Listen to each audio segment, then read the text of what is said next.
Dans cette capsule, nous allons voir quelques principes qui prévalent à la science ou qui permettent de dire qu'un objet est scientifique ou pas. On va partir de vos représentations de ce qu'est la science pour ensuite déterminer des éléments qui sont dits scientifiques. À la question qu'est-ce que la science? Voilà les principaux retours que j'ai eus. Tout d'abord, c'est un concept qui est vaste. Je comprends que ce soit quelque chose d'énorme comme question et puis comme représentation également. Il y a l'idée que ce soit il y a un moyen qui permette de comprendre ou d'expliquer des phénomènes. Il y a souvent la notion de connaissance universelle qui est apparue. J'ai beaucoup apprécié la distinction entre sciences dures et sciences molles, en fait, pas du tout. Moi, je fais une distinction entre les sciences humaines et les sciences inhumaines, vous l'aurez compris. Mais on reviendra là-dessus, vous inquiétez pas. Et puis, il y a cette notion de méthode d'observation, et puis également l'idée de fait ou de preuve, de loi ou de théorie. C'est plus ou moins dans cet ordre-là que ça apparaît assez souvent. C'est pas forcément dans cet ordre-là que je les mettrais. On va mettre de l'ordre dans toutes ces notions, de sorte qu'on sache qu'est-ce que c'est que la science. Premier élément, regardons quelles sont les caractéristiques de la science pour la définir. Première chose, élément important, la mentalité scientifique. Qu'est-ce que c'est? Il y a l'idée que l'univers est organisé. C'est essentiel pour une activité scientifique d'avoir ce postulat épistémologique. Donc, si on prend le cadre de la psychologie, on pense que le comportement est prédictible car il repose sur un ordre naturel et dans le cadre du comportement humain, bien souvent sur un substrat qu'on connaît pas très bien mais qu'on appréhende, qu'est le cerveau. Ça, c'est une mentalité scientifique. Deuxième chose, on va travailler avec une récolte de données empiriques. C'est-à-dire que l'idée de l'ordre dans l'univers est à décrire de manière systématique et ordonnée en récoltant des données. Ça, c'est un élément qui est important, qu'on retrouve bien souvent dans des textes scientifiques qui expliquent qu'ils ont récolté des données. Ils expliquent très clairement comment est-ce qu'ils ont récolté ces données, de sorte qu'on puisse les reproduire. J'y reviendrai. Recherche de principes généraux. C'est cette idée de loi ou de théorie scientifique qui est là derrière. Quand on parle d'une loi scientifique, c'est un principe général qui s'applique à toutes les situations. Les théories, c'est qu'on n'a pas assez d'informations ou c'est une explication intermédiaire qu'on va appeler théorie. Il faut bien comprendre qu'aujourd'hui, bien souvent, on est dans un volet qui est plus de la théorie que des lois. On a essayé dans le domaine des sciences sociales d'édicter des lois du comportement humain. On l'a fait au début de la psychologie, dans les années 1870 jusqu'au début des années 1920-30 avec la Gestalt théorie par exemple. Mais ça devient beaucoup trop compliqué. Il est beaucoup plus simple de définir un cadre relativement clair, voire restreint, pour expliquer le comportement dans ce cadre particulier. On va rassembler des faits ou une schématisation qui va permettre de prédire tout ou partie du comportement.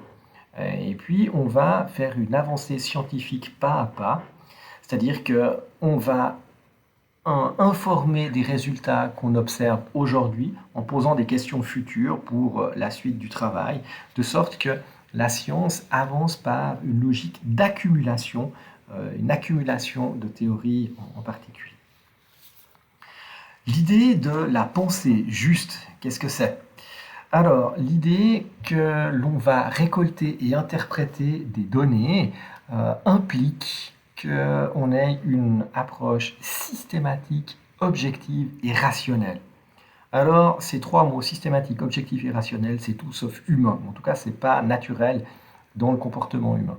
On ne doit pas se laisser influencer par ses croyances ou on ne doit pas se laisser influencer par ses croyances dans ses observations, ni dans ses conclusions. Il m'arrive de faire des fois quelques apports scientifiques très, très modestes, on est bien d'accord là-dessus. Je peux avoir des croyances a priori qui disent que ça ne va pas marcher, et puis quand les résultats me montrent l'inverse de ce que je pense, je dois modifier ma pensée, je dois modifier mes croyances et puis je dois bien être capable de conclure mon travail en fonction de ce que me disent les observations que j'ai récoltées. Là aussi, il y a ce principe logique de bien aller conclure sur ce qu'on a observé. Un autre principe de logique qui est très important à cet endroit-là, c'est ce qu'on appelle le principe de parcimonie ou le rasoir d'Occam, l'idée que l'on doit choisir toujours l'explication la plus simple qui s'offre à nous. On observe notamment en physique différentes théories de la physique, notamment la théorie newtonienne, qui est aujourd'hui, on le sait, relativement dépassée par d'autres types d'explications physiques, mais on l'utilise toujours parce qu'elle est parcimonieuse dans la majeure partie des cas où on utilise la physique. Donc cette idée de simplicité est importante et puis on ne doit pas non plus multiplier inutilement les théories. Donc rester simple, précis et puis clair dans sa pensée. Le principe d'autocorrection. On doit accepter le principe d'incertitude, notamment dans nos conclusions. On ne peut pas conclure avant d'avoir été récolter des données, les avoir traitées. Donc, il y a cette idée qu'on puisse changer notre pensée. On l'observe dans le cadre de la pandémie du Covid-19, où on observe des gens qui disent blanc à un moment donné, puis gentiment, il y a un glissement sémantique, où il y a un glissement, on pourrait penser à un glissement sémantique, mais en fait, c'est un glissement du discours qui vient un discours plus pondéré ou étayé par des faits observés et reconnu par la communauté. Donc, il est clair que certains scientifiques vont se contredire à un moment donné dans leur existence ou dans leur carrière scientifique. Un scientifique qui est bien connu pour avoir rénové complètement ou reformulé complètement sa théorie et pas avoir trouvé des moyens qui l'arrangent très très bien.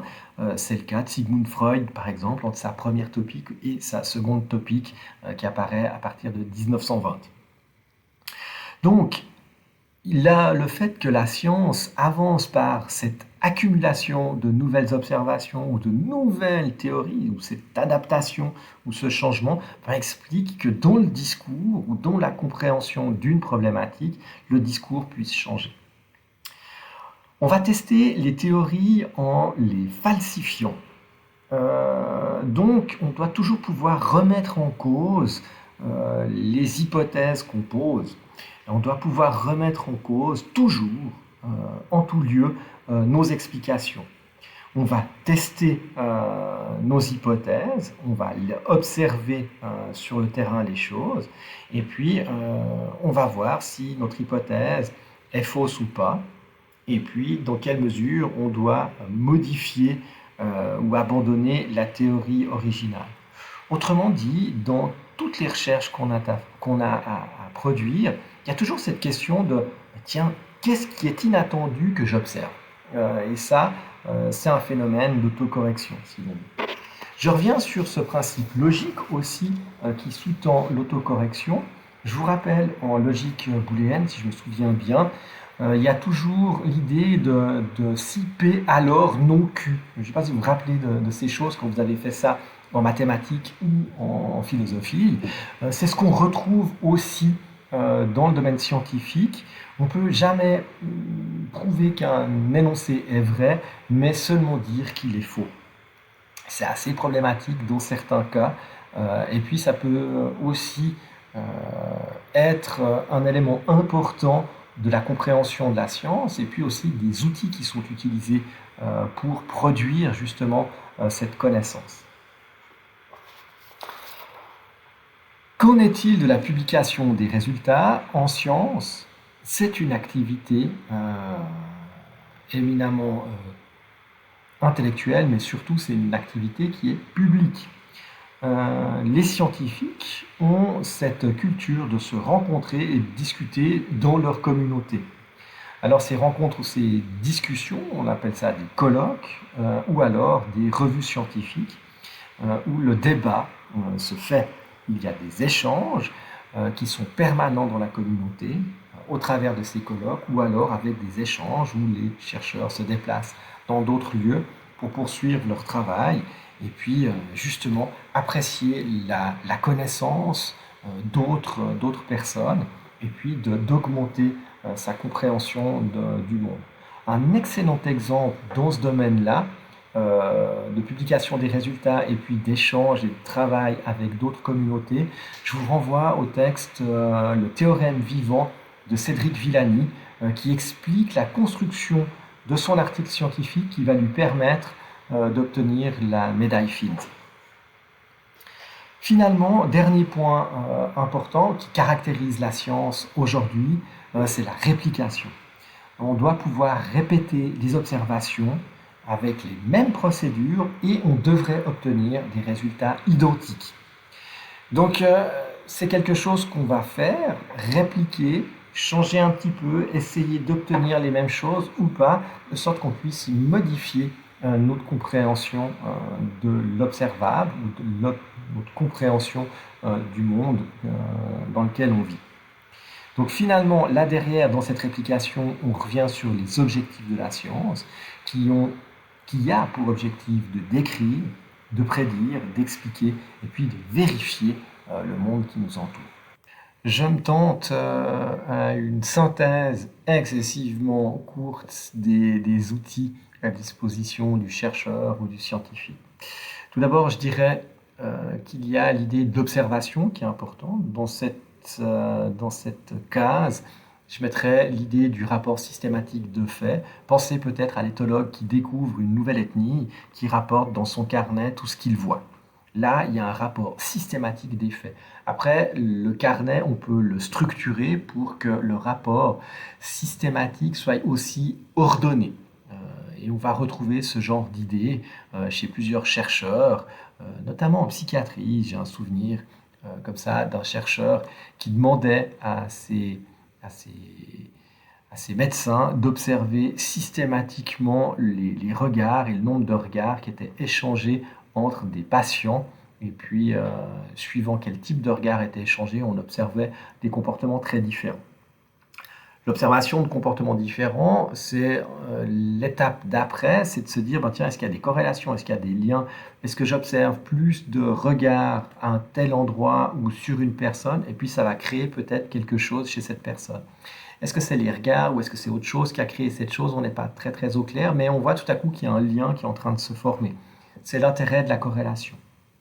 L'expérimentation est une autre boîte, si vous voulez, qui est à disposition du chercheur ou du scientifique, où là, il va vérifier une hypothèse.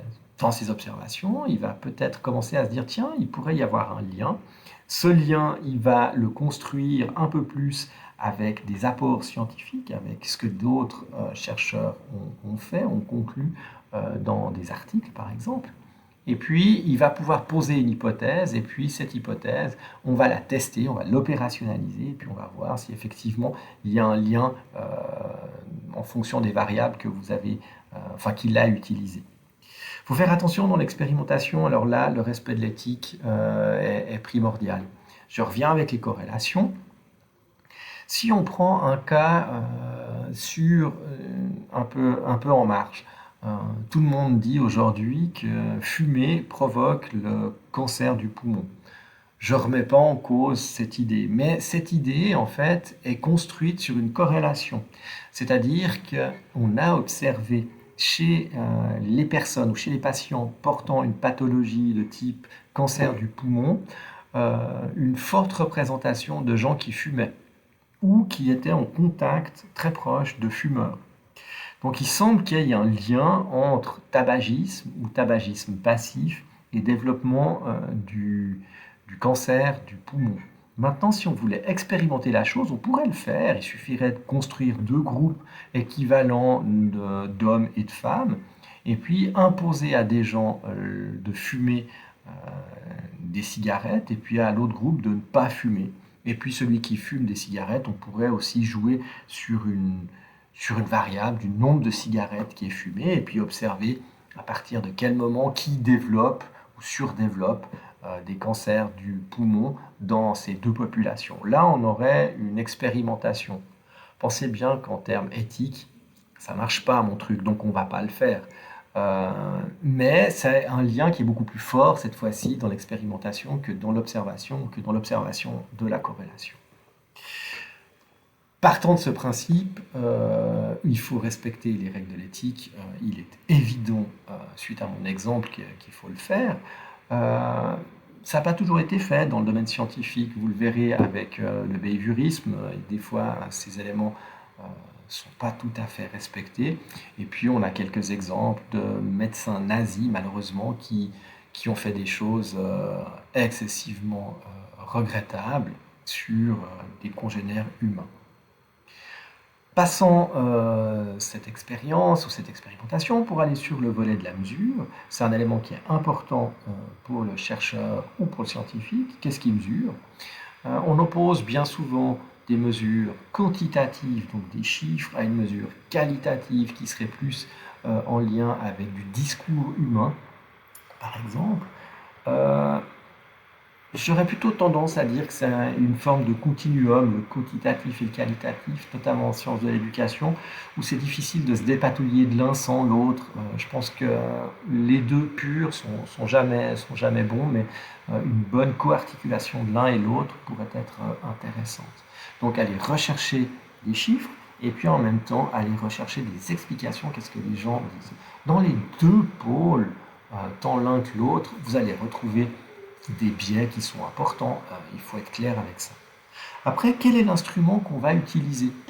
On peut avoir des instruments très simples, papier-crayon, on peut avoir une vidéo, on peut développer d'autres types d'instruments, les chercheurs ont d'autres types d'instruments, les médecins, les psychologues utilisent d'autres choses plus complexes.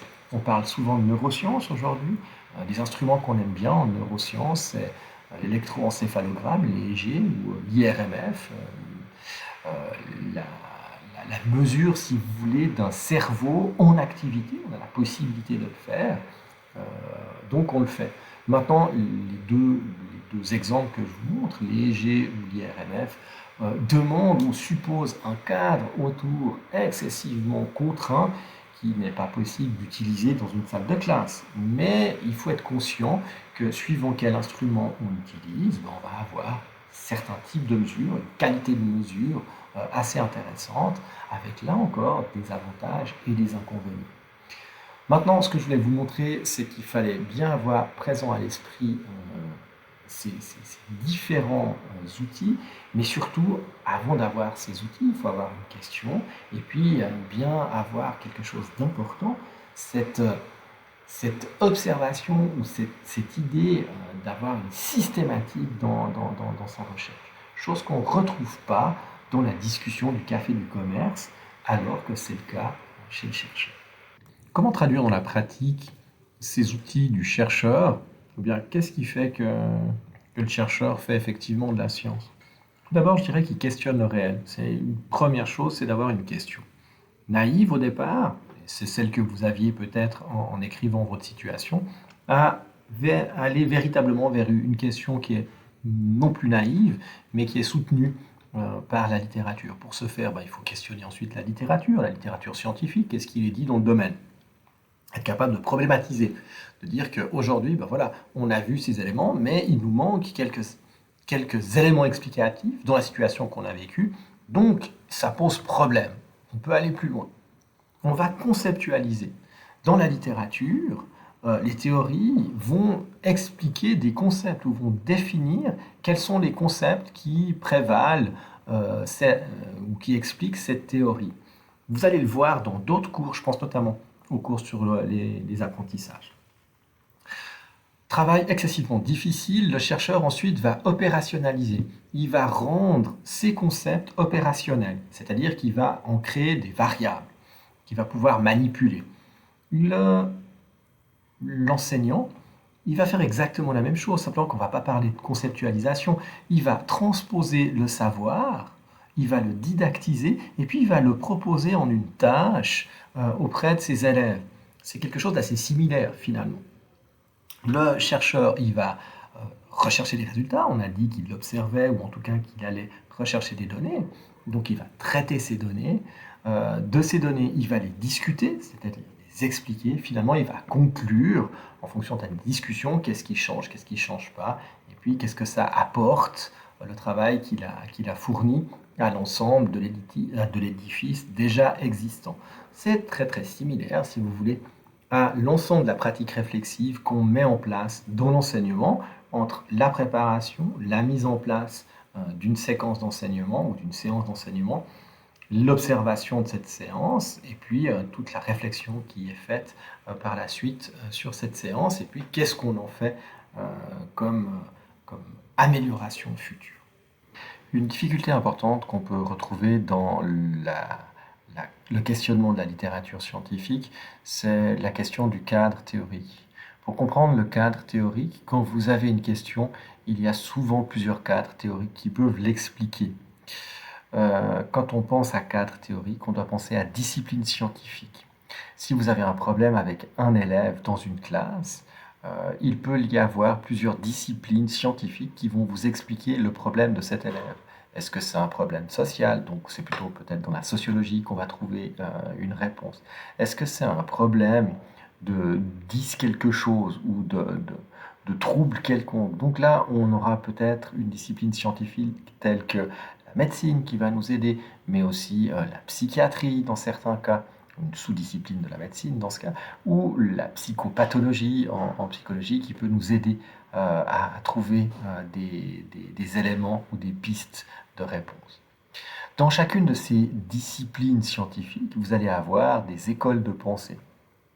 Si je prends le cas de la psychologie, vous allez tout au long du décours temporel ou l'avancée de la discipline avoir rencontré différentes écoles qui vont expliquer les phénomènes humains ou les phénomènes comportementaux de manière différenciée.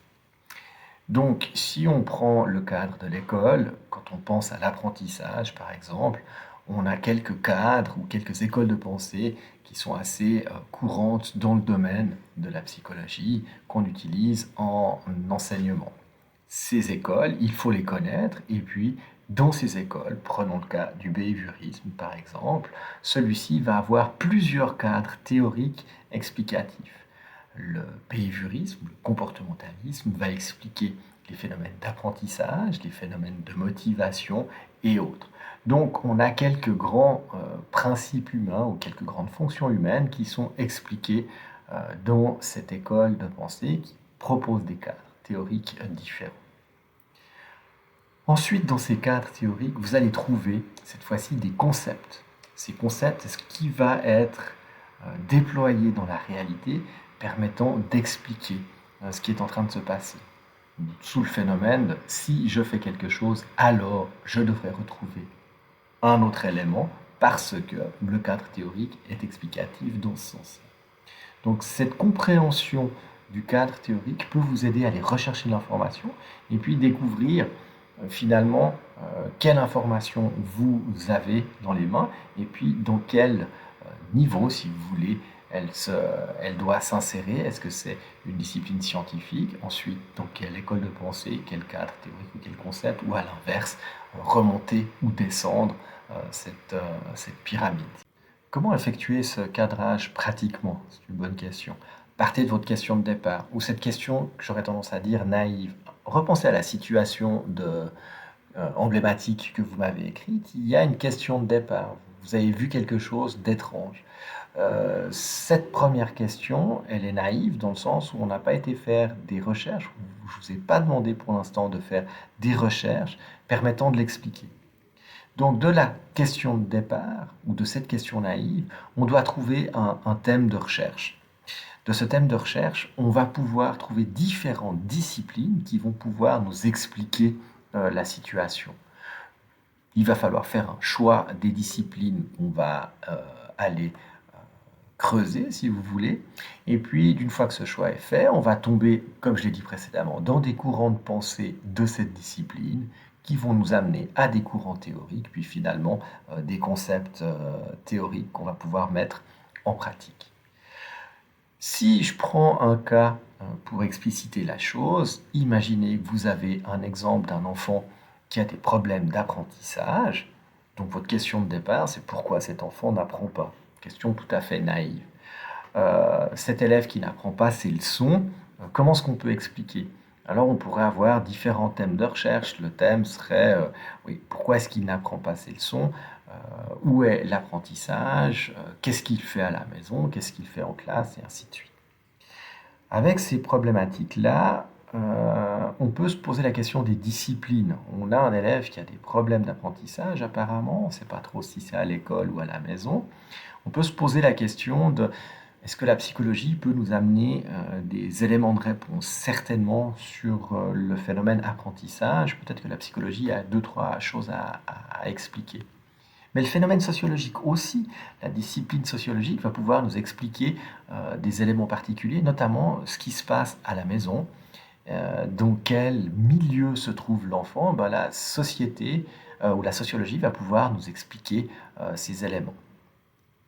On pourrait avoir d'autres questions, des questions qui auraient trait plutôt à la biologie. L'apprentissage, semblerait-il que ça se passe dans le cerveau, qu'il y a des phénomènes chimiques et biologiques qui sont en relation à ce moment-là pour que ça fonctionne.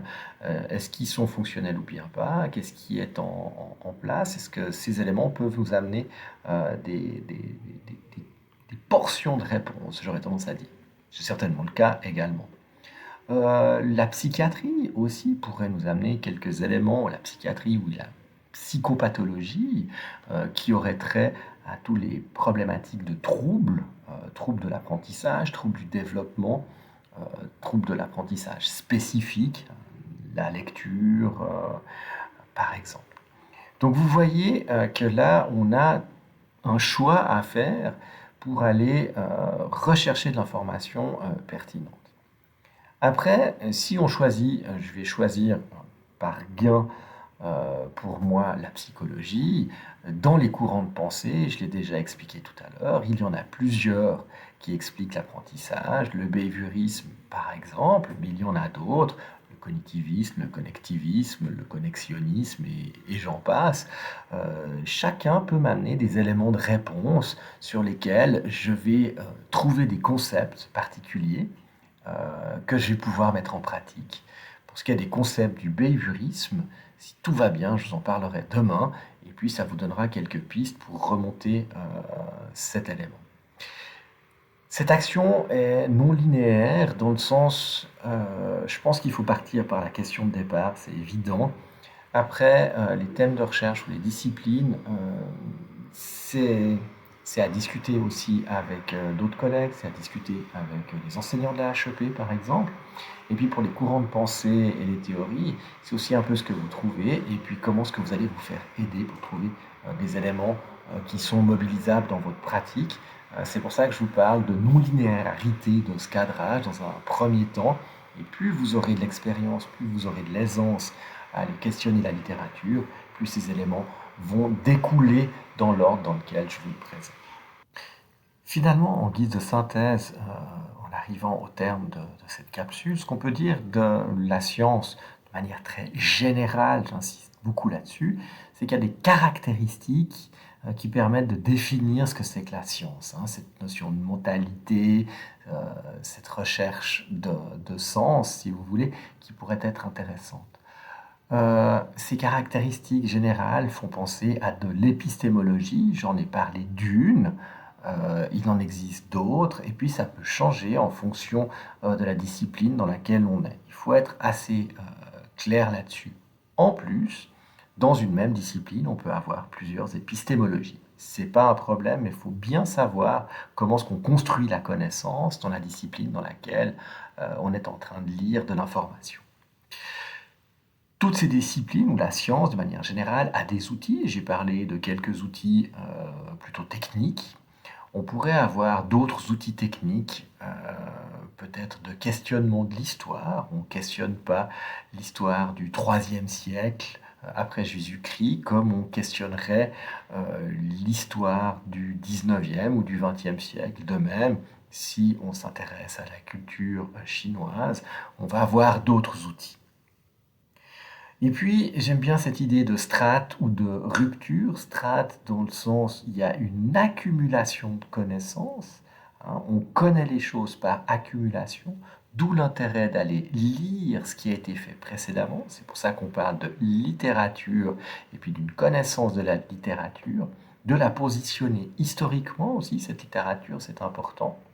Et puis de bien voir que dans cette littérature, ou dans le développement des connaissances, ça monte de manière cumulative et à un moment donné, il y a des ruptures et puis on découvre soit de nouvelles théories où on se retrouve confronté à de nouveaux problèmes qui nous forcent à penser les choses différemment, ou de nouvelles observations nous forcent à penser les choses un peu différemment. Toutes ces choses existent. Si on reprend dans l'histoire de la science, si on pense à la physique, par exemple, il y a eu une avancée majeure proposée par Einstein au début du XXe siècle qui a nécessité des découvertes. Une partie de ces présuppositions théoriques ont été découvertes assez rapidement, d'autres continuent à être découvertes aujourd'hui, notamment sur la courbure du temps. Il y a des choses qui ont été découvertes assez récemment. Donc on voit ces éléments qui peuvent être cumulatifs. Et puis dans certains domaines, on travaille par rupture. Tout à coup, je pense au niveau de l'enseignement, on est certainement en train de vivre, où il y a de fortes chances qu'on soit en train de vivre une rupture avec la numérisation actuellement. Ce que vous êtes en train de vivre, certainement que c'est une rupture par rapport à ce qui se faisait il y a encore 10 mois plus tôt. Tout à coup, il y a quelque chose de nouveau qui est en train de se passer. Quelles en seront les conséquences? Je n'en sais rien. À nous aussi d'être attentifs et attentives, d'observer ce qui se passe et puis trouver quelques formes de régularité là-dedans pour pouvoir réécrire d'autres façons d'apprendre peut-être qui vous seront utiles à vous aussi quand vous serez enseignante et enseignant. Nous voilà arrivés au terme de cette séance de cours. Je vous rappelle qu'il est attendu pour demain, le 17 septembre, 10 heures, votre fiche post-cours. Et puis on se retrouve la semaine prochaine en présentiel à Saint-Maurice, en comodal, comme il y a 3 semaines en arrière. À tout bientôt. Merci.